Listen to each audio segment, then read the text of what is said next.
Welcome to the Modern Homesteading Podcast. We have allowed ourselves to become so disconnected and ignorant about something that is as intimate as the food that we eat. Be prepared to grow your own for victory. God said, I need somebody strong enough to clear trees and heave bales, yet gentle enough to yean lambs and wean pigs and tend the pink-foamed pullets who will stop his mower for an hour to splint the broken leg of a meadowlark. So God made a farmer. Well, hello and welcome to the Modern Homesteading Podcast. I'm your host, Harold Thornborough, and glad you're joining me again this week. This is episode 122, May 12th, 2019. And today I'm going to be joined by homesteader and market gardener Jason Smith to talk about his homesteading journey and a little bit about the ins and outs of establishing and running a market garden. And I know that's something a lot of folks are interested in. Anytime we can take the thing we love, our homestead, and make money with it and support our family, it just adds a little bit more freedom to our life and a little bit more enjoyment. And I think it's something a lot of homesteaders would just love to get into doing. But before we jump into all that, let's talk about a few homestead updates around here. See what happened this week. I planted two different variety of elderberries on the homestead that I purchased from Stark Brothers Nursery. That's kind of cool. I've always wanted some elderberry growing on the property. Just a lot of medicinal benefits. I think it's a pretty cool plant, and I wanted a couple varieties. So I got them now, and it'll probably be a couple years before we start seeing fruit from those, but seeing the berries from those. But looking forward to that.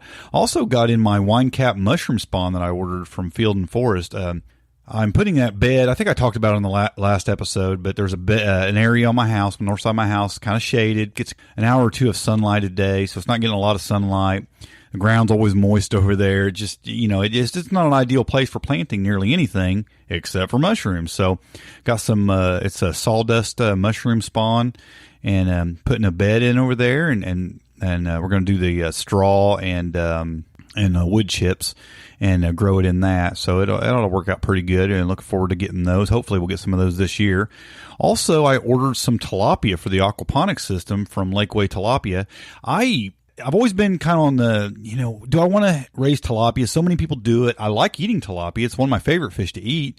But, I kept thinking, are they hardy enough for Indiana weather, but I got to looking at the time it takes to grow them, and I always do put a heater in my tank anyway, and I got the blue tilapia, which are, they're a little bit more hardy, I think, on temperature, especially on the lower end than some of the other tilapia from what I was reading. And I just pulled the trigger on it, and I ordered some tilapia, so those will be in here in a few days, and get those acclimated to the aquaponics system, and so that's just doing really awesome. I mean, I'm just really happy with the aquaponics system. Everything in there. I've got some cabbage. I've got cucumbers. I've got a cherry tomato. See, mint's been growing in there all winter, surprisingly. What else we got in there? There's a couple other things. Oh, some kale growing in there. I don't know. I think there's even a couple other things. But everything that's planted in there, I also have those things planted in the ground in other places. And it's just, it's double the size in the aquaponics tank as what it is anywhere else. So I'm wanting to expand that and grow that. And I need to get a little bit more fish in there. I don't really have enough fish in there, so I ordered some tilapia to throw in there with them. And I'm telling you, this year's going to be the deciding factor. Last year, I didn't get to really have the aquaponics. By the time I built it, it was in the summer. I really didn't get to the full experience of aquaponics through a whole summer, through a whole year. And if everything goes real well this year, and I'm really liking what I'm seeing, which so far I am, I'm pulling out some regular raised beds next year, and I'm replacing them with aquaponics beds. I like everything about them. I mean, I don't have to be watering my plants. I don't have to weed.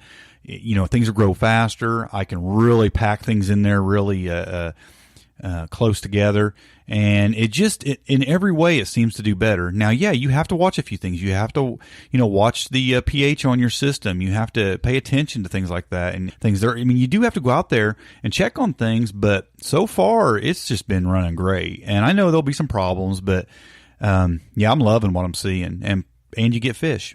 So on top of all that, you get some fish to eat. So that's kind of cool too. So yeah, I'm real excited about that. I'm real excited about getting those tilapia, and I'm going to, do the whole duckweed thing and keep duckweed growing in and a little pool, and just kind of feed them with that mainly, and just try that way. That way, it's kind of free food too, even for the fish. So I just think it's going to work out really well. But time will tell, and I'll of course keep everyone posted on how that's going. But I'm really liking what I'm seeing so far. I'm also building a more appropriate arbor for my grapes. When I first put my arbor up for my grapes, it was one of the first things I did on this homestead. I built a couple raised beds. I built this it wasn't even an arbor, it was a trellis. And I planted a grapevine in front of it. And I just kind of tied it back against this trellis, and I'd kind of walk it over, and I'd put a piece of cattle panel over, attach it to my garage, and kind of hang it over to the trellis to kind of walk it across the top. Well, I'm putting in something a little bit more appropriate, a little more heavy duty. I'm dropping some more posts, and I'm putting an entire cattle panel roof on it. And I'm just going to make it bigger and better, so it'll just kind of house a lot more grapes and make them easier to harvest as well and look a little bit better. So I'm actually building on that right now. I was going to try to finish that up today, but of course it's rained all day, so I haven't really wanted to get out and do anything. But yeah, we just got a lot going on around here. It's that time of the year where just a lot of building and setting up, and I'm still working things out of the greenhouse into the garden. Still got some chard to work out of there, and some other things. I mean, there's still some things I need to get out of there and plant in the garden that I haven't got around to yet because we've had a couple days of rain. And last weekend, I didn't get anything done. I didn't even get this podcast out, as many of you probably noticed, because I had the flu. I haven't had a flu, like a hard, serious flu, in many years. Not like that. And that hit me hard. And I was over in about 24 hours as far as the really nasty part of the flu, but boy, I was drained. My energy was drained for a couple days after that, and I didn't do anything. I didn't want to do anything around the house. It was all I could do to go back to work that Monday. So, yeah, but didn't get a lot done last weekend. This weekend it's raining most of the weekend, so yeah, that's just the way things go sometimes. I've been out in the rain doing a little bit of stuff, but there's only so much you can do, when it comes to digging holes and planting stuff when it's really, really raining hard. So, but that's what's been going on around here, and lot going on, and with that, let's just jump right into our main topic with Jason on homesteading and market gardening. And I think you're going to like this. Jason and his wife Megan and daughter have been homesteading for a number of years. They run a farm market that sells to local restaurants in the Nashville area. They raise vegetables year round. They use unheated greenhouses, and they have some laying hens that they have for eggs, and they sell the eggs, and they can food and heat their house using a wood stove, and they just do all the homesteading things, and they have a pretty successful homestead, and he likes to share about his experiences and inspire folks to get started homesteading. So with that, let's just jump right into this conversation with Jason. Well, Jason, welcome to the Modern Homesteading Podcast.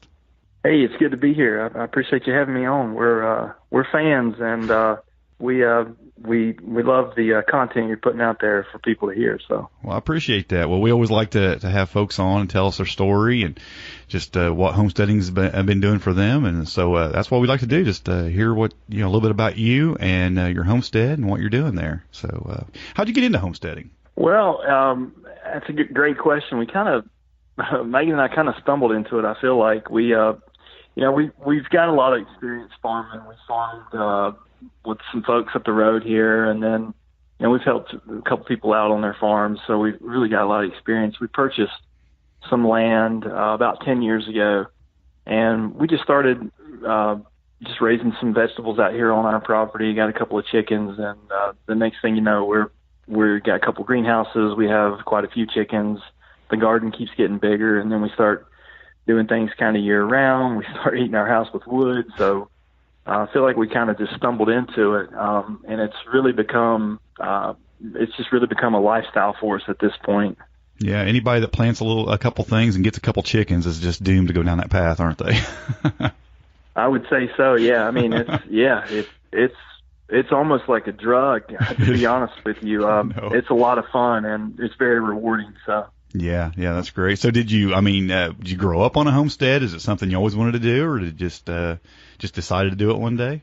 No, I didn't really grow up on a homestead. I mean, I grew up over in western North Carolina, and now, of course, I live in Middle Tennessee, but I grew up always being outdoors. My dad always had a big garden. Always just seemed like he just kind of encouraged us to be outdoors. Mm-hmm. And I kind of got away from it there when I went to college.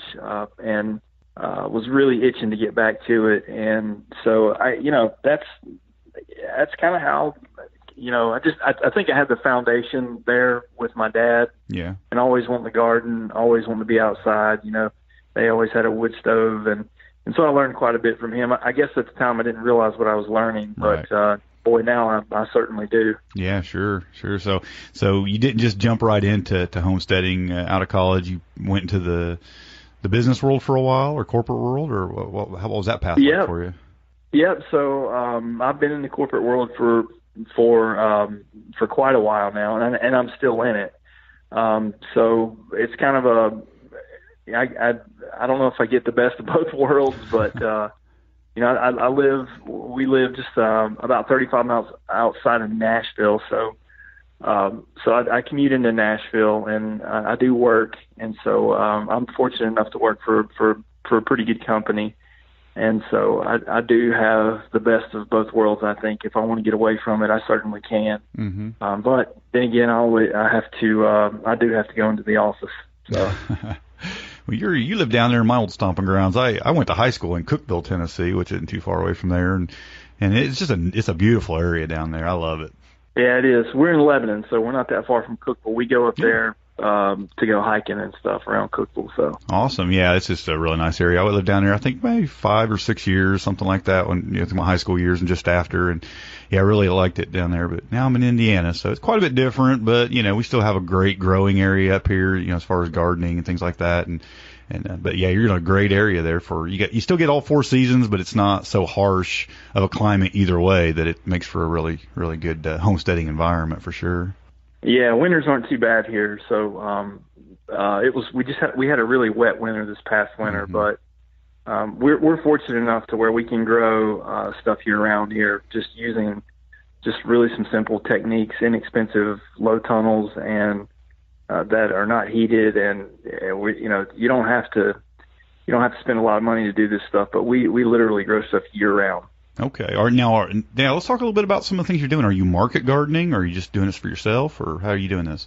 Yeah, we have a market garden. We like I said, we raise vegetables year round. We sell to friends, and then we got restaurants we work with. We also do some microgreens through the winter. I do have a greenhouse, a smaller greenhouse that I can heat. I've got a wood stove in there that I can heat it with, and then we grow really we try to grow niche kind of stuff like salad turnips, salad mix, really kind of weird tomatoes, just kind of stuff that's, I want to say it's kind of in the back of the seed catalog that a lot of people don't really want to grow.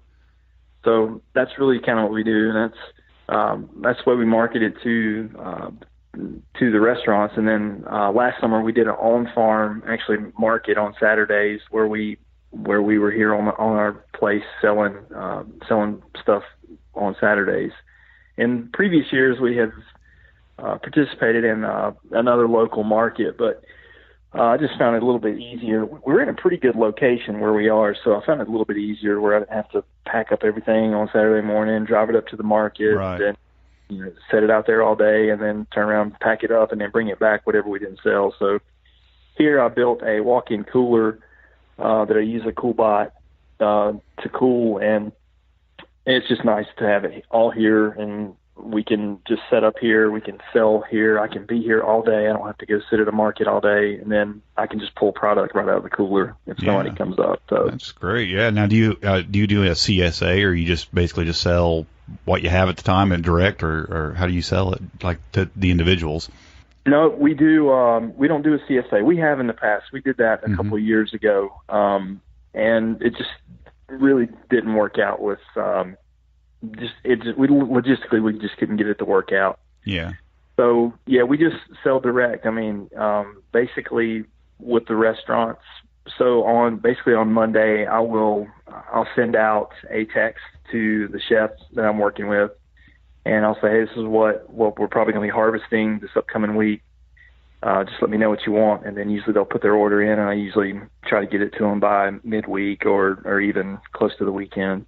And so that's kind of the way the restaurant piece of it works. And then the on-farm stuff, I mean, we literally just bag up everything we can, and then on Saturday we just put the signs out and say, hey, we're open, and we usually open up at like 9 in the morning, and we stay out there until like 2. So yeah, that's pretty cool. Now, did you have any kind of experience in the restaurant world before you started this, or did you just kind of jump into it and see how it went, or how'd that play out?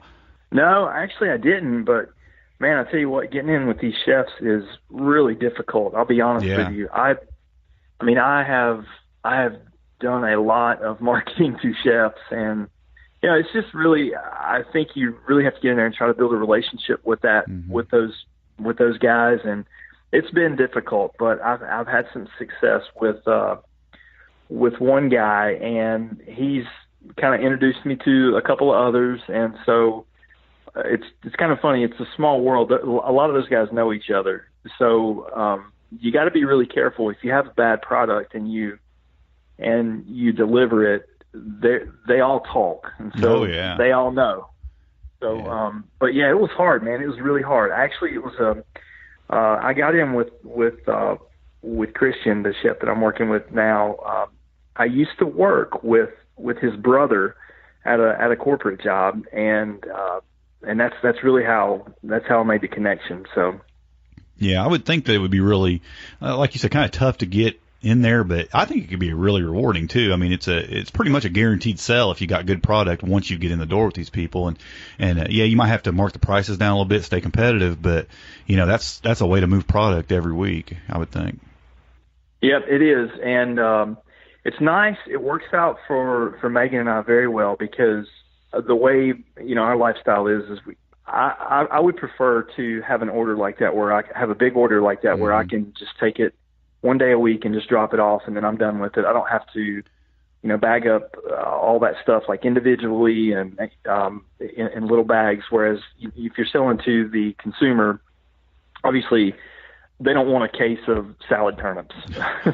Right. So, but when you're working with a restaurant, they say, yeah, I want a case of salad turnips. And, you know, it's obviously I got one sale there versus 20 sales, you know, at the other one. So, but it has been very rewarding. And, I think that the chef that I'm working with is he's just got a good personality. And he works well with me, so I think we have pretty good chemistry there. Now, do you obviously probably have to really clean all these really well, and you have them all prepped really well for these restaurants. I don't know what all you have to go through to present them to the restaurants, but it probably a little bit more than for the average person, I would think. Yep, it is.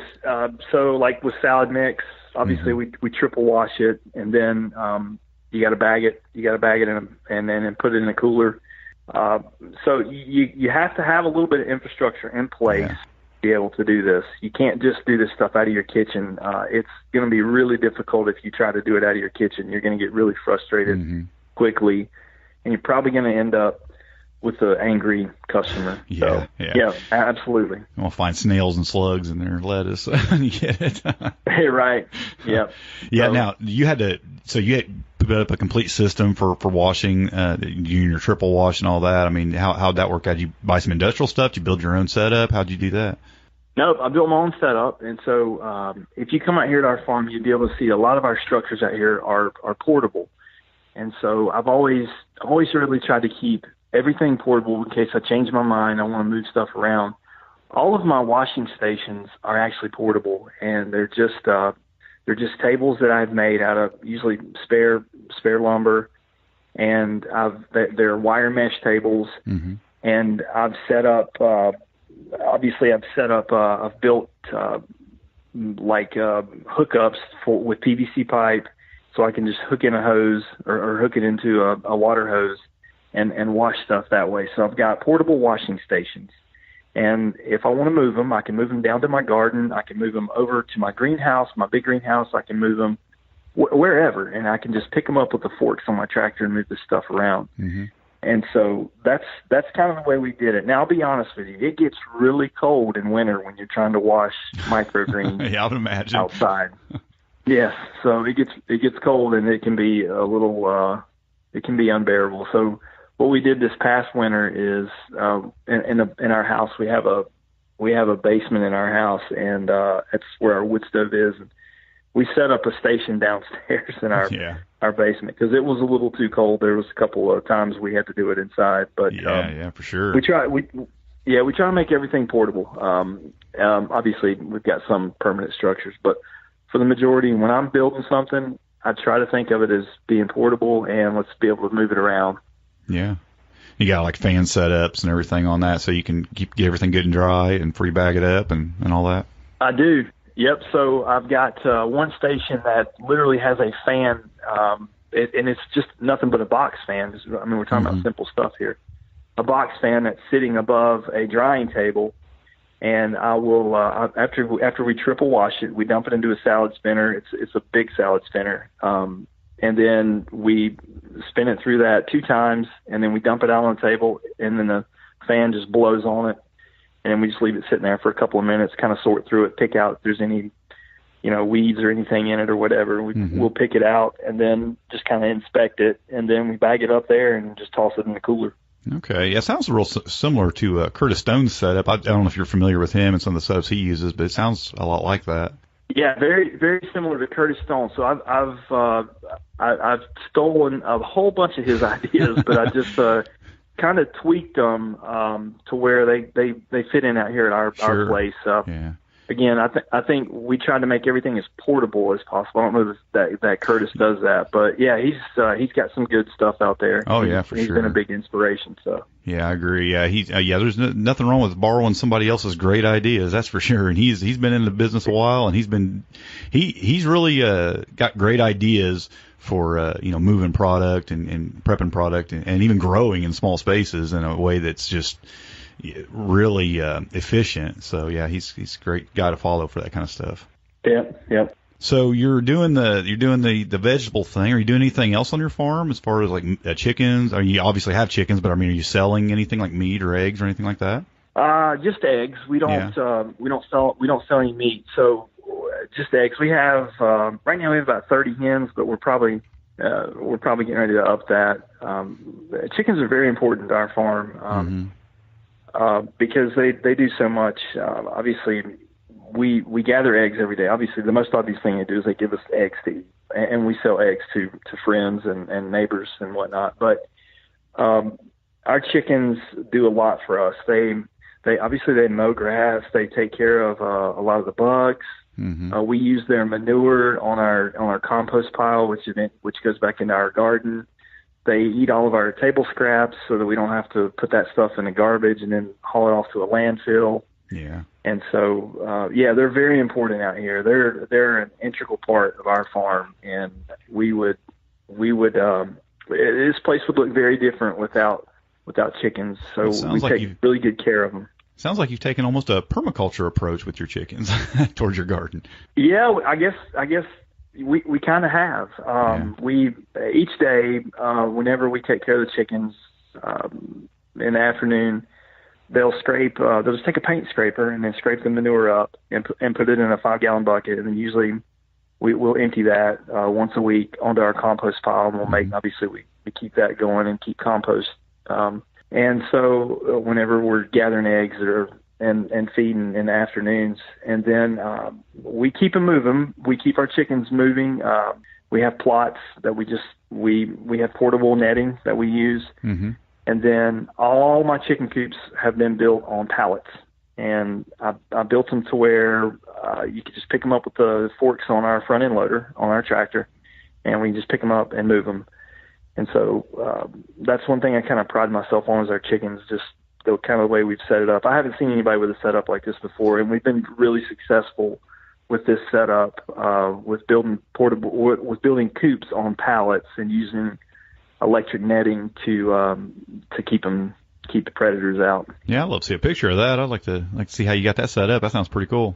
Yeah, and it's funny. You could probably walk around our farm out here and go, Oh, well, that's the first one you ever build. I can tell, and they get a little bit better each time I build them. So. Well, that's the way it's supposed to work. Yeah.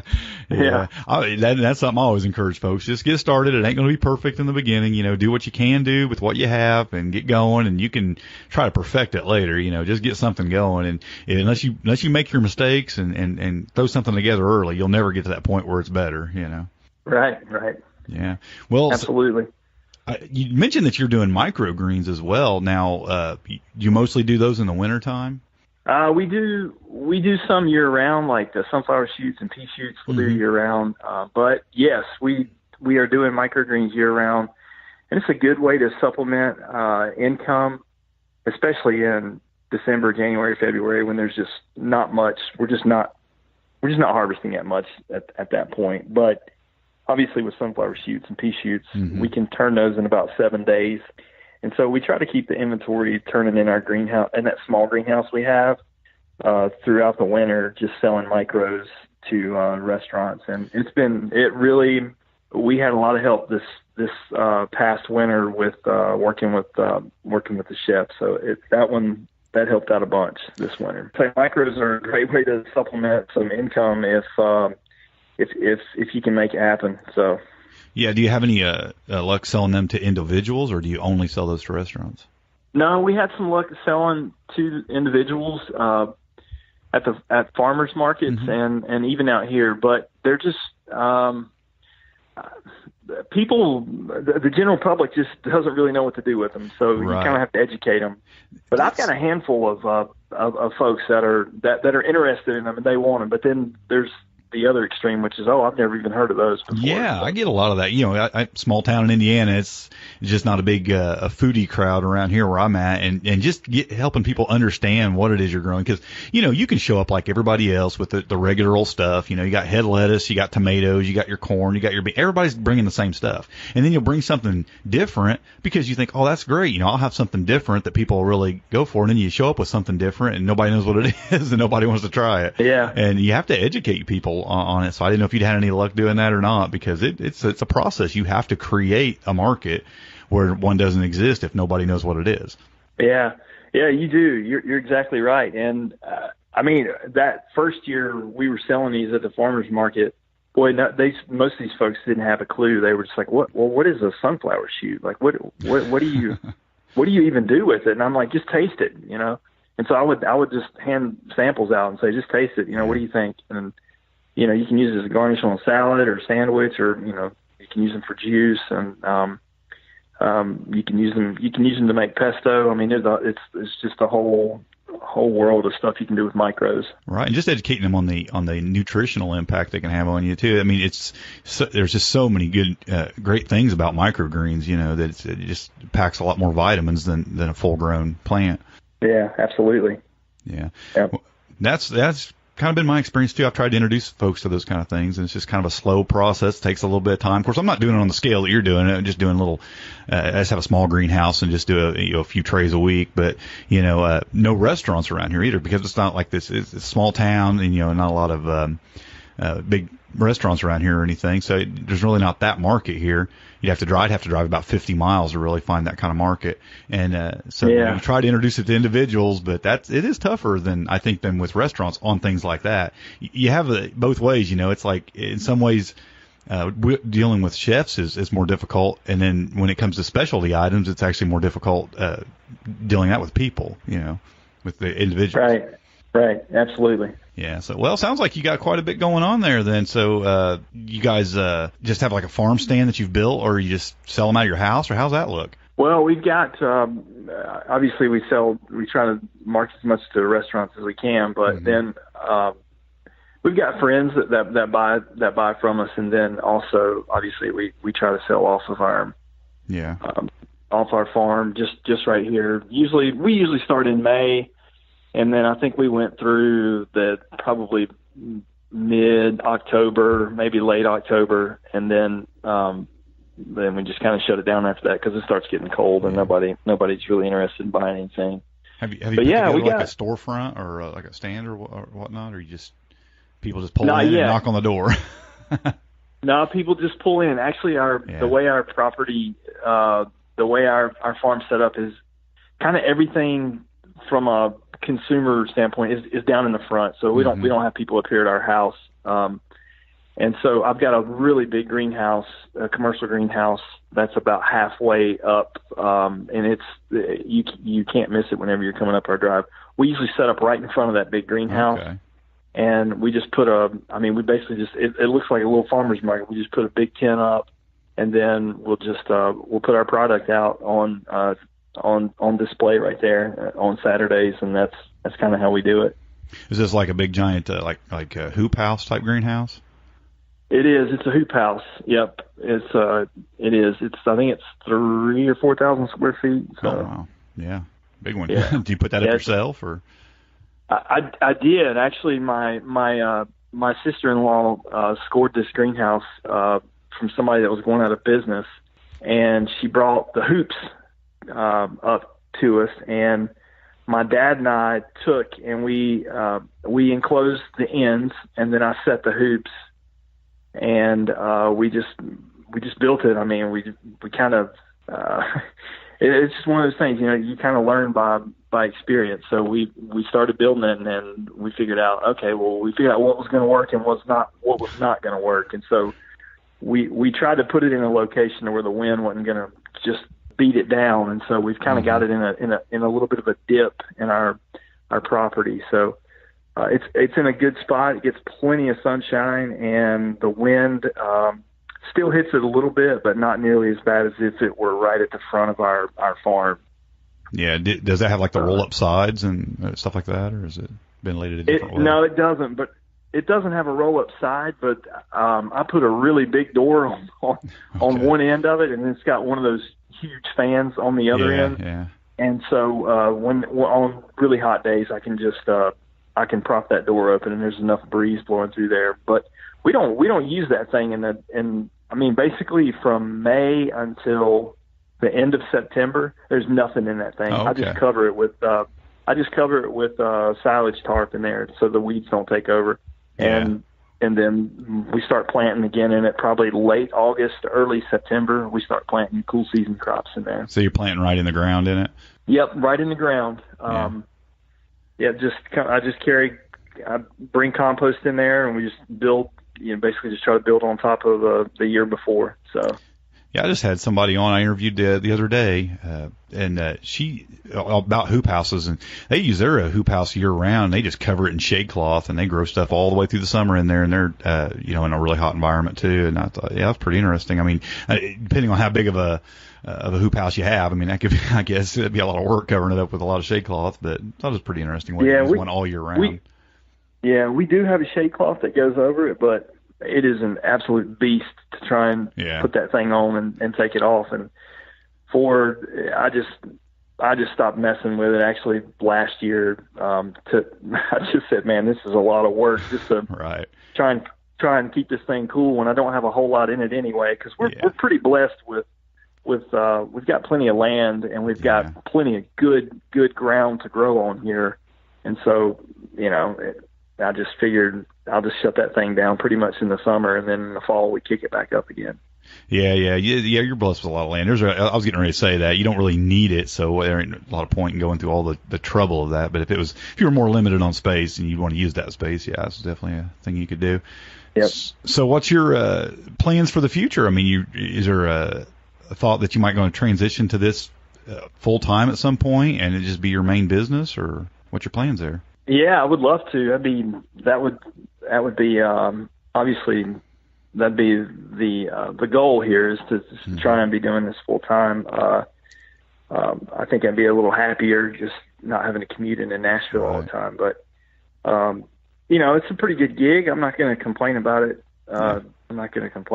But yeah, I mean, I'd love to be able to do this full time at some point, or set it up to where maybe my daughter could. I don't know, but but yeah, it's a lot of fun, and we love doing it. And it's kind of funny. We have something basically for each season that we're working on out here. Whether it's in the dead of winter, we're building furniture.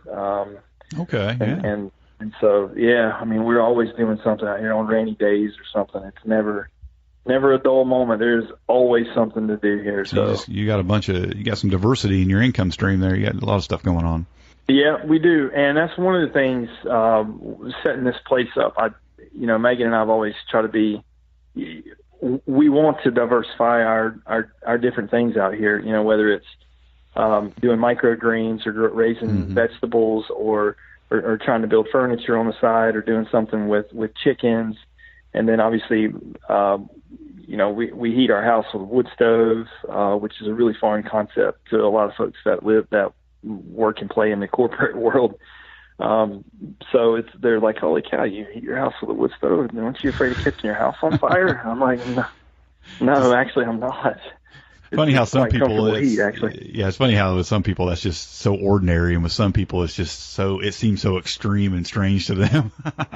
Right. Yeah, absolutely. And so, but yeah, it's a wonderful lifestyle, and Megan and I want to share what we're doing so that hopefully we can, help somebody along the way, or inspire somebody to choose to do this.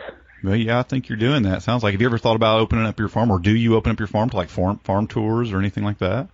No, we haven't yet. Boy, I've kind of toyed with the idea in my mind to maybe host something out here to where we can do some hands-on stuff, especially around growing vegetables year-round in this particular climate, or even kind of how we manage our chickens and the success that we've had with that. Because I can tell you this, we've had a lot of failures whenever we first started with the chickens, but I think we've figured it out. So, and we're getting we have figured it out for this area and for this climate. And we get a lot of pressure from predators on our chickens because the growth and the development that they're having in Nashville. So it's just pushing predators. It just pushes them out our way. So coyotes and things are a big issue there. Yep. Yeah. Coyotes, fox, raccoons, hawks. Yeah. Well, it sounds like, that you do have a desire to kind of help people, help them maybe get into this lifestyle and stuff. So, yeah, I think things like, on-farm training and agritourism are really big. And there's a lot of folks doing that right now. There's a lot of interest in that right now. So I think it'd be pretty cool if that'd be something you decide to do at some point. I mean, a lot of people, I think, could benefit from that for sure. But I also think it probably does come with a few headaches. Yeah, I mean, we've, I guess having people out here on our farm, I don't know what kind of liability that looks like, but that's not really something we want to bite off, I don't think. But, sure, it's certainly open to helping folks out, and especially somebody getting started in this, and just trying to inspire some folks to test this lifestyle and see if it's what they want, and draw from our experience, because boy, we've got quite a few years of it. Yeah. Well, I talk to a lot of homesteaders, but I don't talk to a lot of homesteaders that are doing it as a business. Most of the folks I talk to, and most of the folks I'm interact with on a daily basis in homesteading, they're mostly interested in growing their own food and just getting a healthy lifestyle and having that kind of lifestyle where they're just becoming self-sufficient, sustainable. But I think it's great to talk to someone who's going down the business path. They're, want to take it that next level and turn it into a business and selling their vegetables and, selling their eggs and doing some other things. And I think that's pretty cool. I also think it's another aspect of self-sufficiency. When you can take the thing you love doing and you can try to turn it into your way of making a living, that's pretty awesome. And I think it's something to strive for sure. Yeah, that's what we're working for. And, I mean, all those things you mentioned about, raising your own food and staying healthy and those things. That's, Megan and I, we raise a lot of our own food.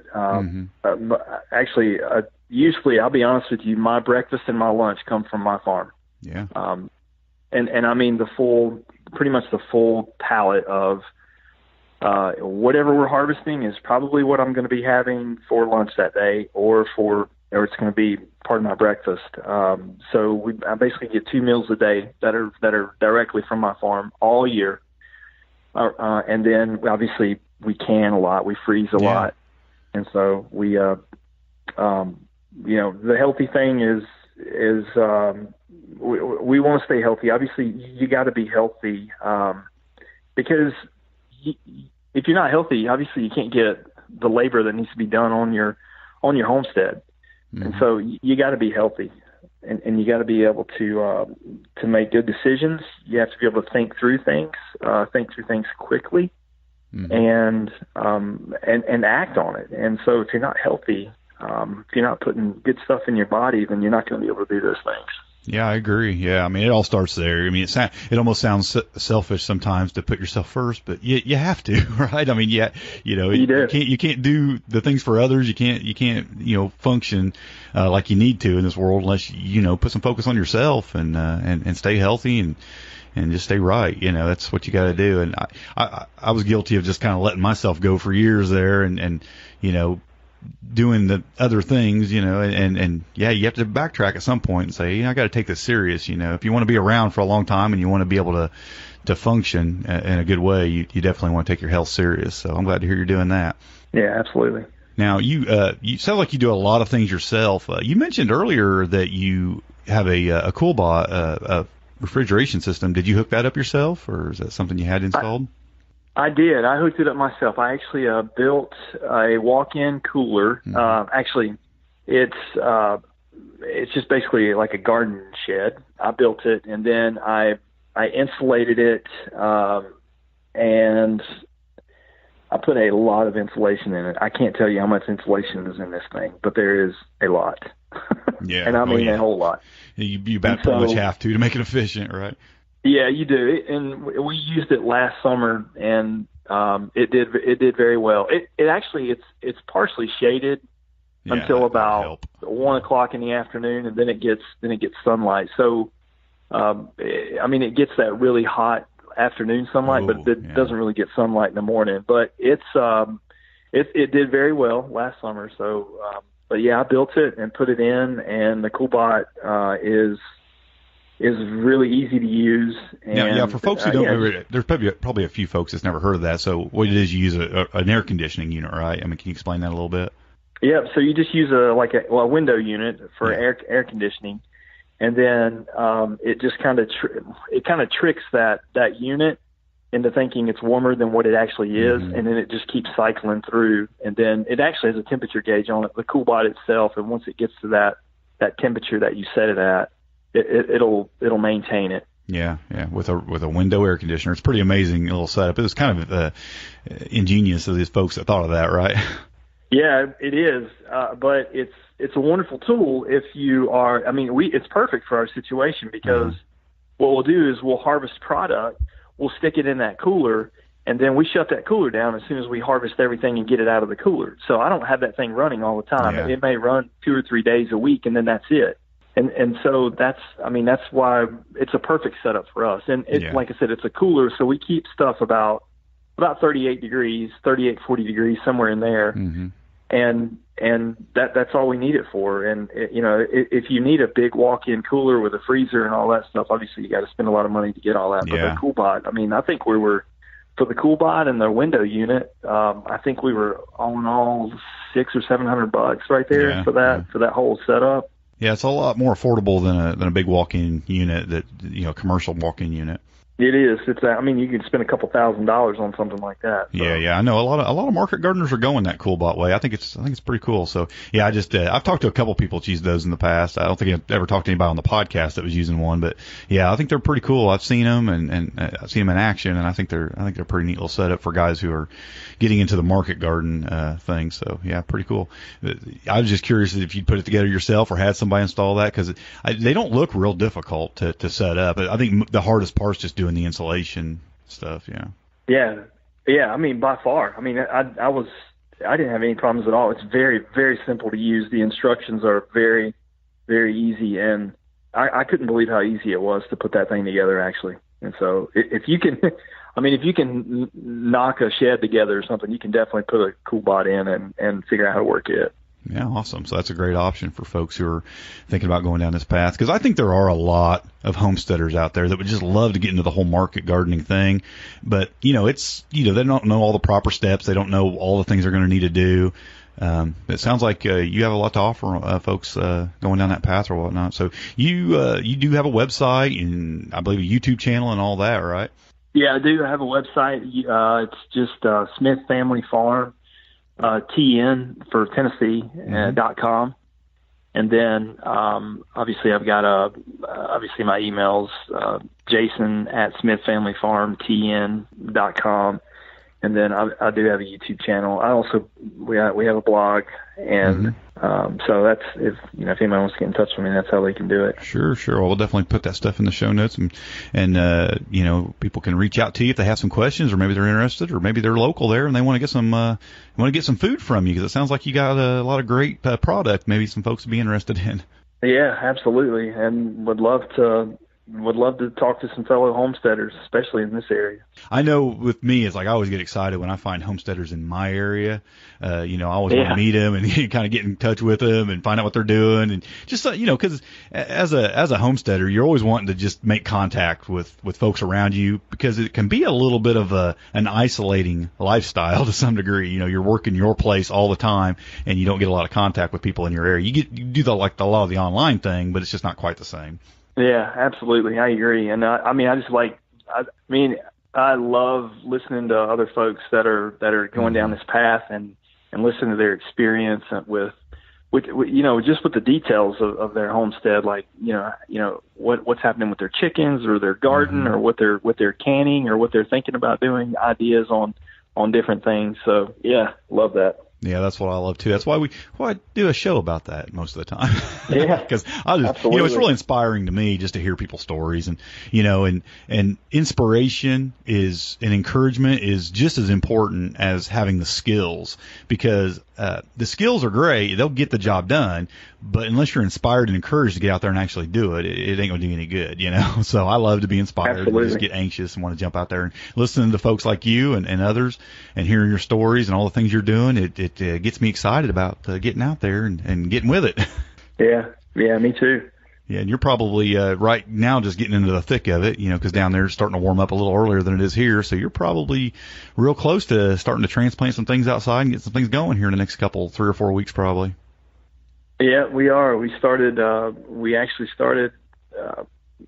We've got stuff actually that we overwintered that we're actually harvesting now. But yeah, we've got a bunch of tomatoes we're ready to put out, and I'm just kind of keeping an eye on the temperatures at night to see where we're going to be.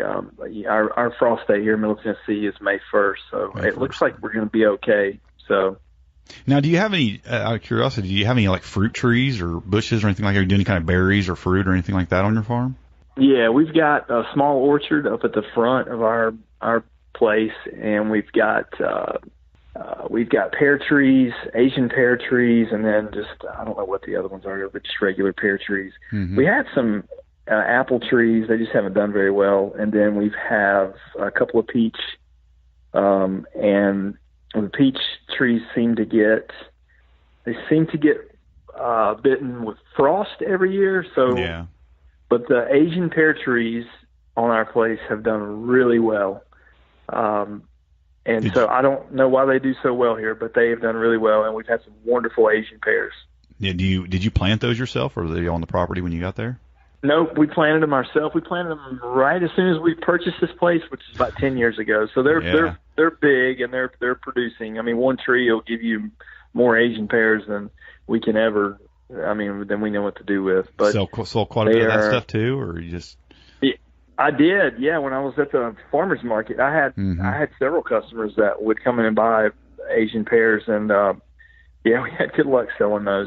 Yeah, I would imagine. Yeah, especially folks wanting just to put up preserves and all kinds of stuff. Yeah, I would imagine that goes good at the farmers market. I think any kind of fruit, anything that people can like make something out of and can it or store it, people love to buy that kind of stuff at the farmers market. Yeah, absolutely, they do. Well, it sounds like you got quite a place there, and probably got plans for adding a few things over the next few years, I would imagine, and expanding things and definitely growing it. But man, it sounds like you got a lot to offer there. Yeah, it's good. It's a good lifestyle. We do have plans to do some different things in the future. I'd like to make me a woodworking shop, and then also probably put us a storefront down here to where we can be a little more comfortable whenever we're selling produce. But yeah, there's always something to do out here. We enjoy it. It's a very fun and rewarding lifestyle. And, I just want to trying to get the word out. Yeah. Now, let me ask you this real quick. Now, by putting in a storefront or even doing what you're doing there, selling on your property, do you run any kind of regulations or anything that are an issue? I have not yet. And the chefs that I work with, I asked them, hey, is there something that I need to do before this comes to you? So I haven't, and so I've worked with chefs from that perspective, but I haven't run into any type of issues yet. I probably should look into it, but I haven't had any problems yet. Yeah, I think Tennessee's probably a little bit more friendly of a state than some states on those kind of things. So I was just curious what the laws down there on that were, if you'd run any kind of issues. But I know in some places it can be an issue. Yeah. Obviously, we're not trying to.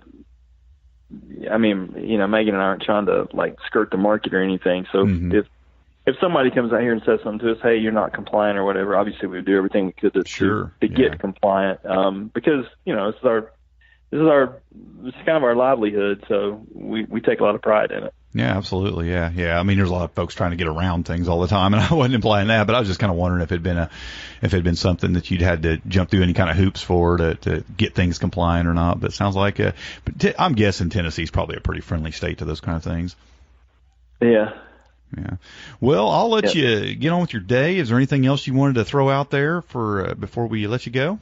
No, that's it, man. Just I appreciate you having me on, and so if anybody wants to find any information out about us, they can email us or go to the website. So yeah, I'll definitely have information in the show notes. And man, it's been some great information. I find it really inspiring, encouraging, and I think some folks, like I said, I don't get a lot of folks on talking about market gardening and stuff. And I love hearing that kind of stuff, because it's something as I expand and I grow and get a little bit more into this. It's something I'm definitely looking a lot more into. And I just helped a friend, an hour away. We built a greenhouse on his property, and he's going to be doing that. So I know he has a lot of interest in that. So it's something that I'm starting to get around a lot more. So I really enjoyed talking to you about today. It's given me some ideas and it's got me thinking about a few things. Yeah, sure. Good deal. Yeah. Well, I appreciate you coming on and taking the time, man. It's great talking to you. Yeah, thank you. I appreciate it. Well, that was some great stuff from Jason. Now, I'll have all the things we mentioned in the podcast in the resources section of the show notes. I'll have his farm website, smithfamilyfarmtn.com, their blog, their YouTube channel. I also put a couple links in there, one for the CoolBot website. We were talking about that CoolBot, and I have a feeling that some of you might be interested in learning more about that. I put a link in there to their website, and also Curtis Stone's Urban Farmer, the Urban Farmer website, because he's got a lot of good information, a lot of good videos and stuff. If anybody's looking to do market gardening, it's just a great resource, and we mentioned him in the interview there. So I want you to go check that out. But really good stuff from Jason, and he's doing some really good things down there in the Nashville area. And I like everything he's doing, and really good stuff. Let's just jump right into our homestead recipe of the week. This week's recipe comes in from Darcy, and this recipe is for homemade chicken noodle soup. And everybody loves a good chicken noodle soup, but when it's homemade, made from things around the homestead, oh man, it's just twice as good. So take it away, Darcy. Hello, everyone. This is Darcy Brady from Lyons, New York, on my little unnamed homestead here. Today, I'd like to share with you my all-time favorite chicken noodle soup recipe. So I start with whatever chicken I usually have on hand, whether it be bone-in chicken legs, some chicken thighs, a carcass from a meal that I've had earlier in the week. I cover that with water and some bouillon, or you can use chicken stock if you prefer, that you already have on hand. Add 2 onions diced, 4 teaspoons of Italian seasoning, 1 sliced up lemon. I prefer to use organic lemons because you're using the whole lemon with the skin on. 6 garlic cloves, 3 to 4 bay leaves, and some salt and pepper to taste. Boil that down for about an hour until your chicken is nice and tender and almost shreddable. Pour everything through a colander and get your stock into another pot. The remaining ingredients in the colander, except for the chicken, of course. I add the chicken back to the stock pot, and the remaining ingredients go into my compost or to the chickens, or whatever you feel like doing with it.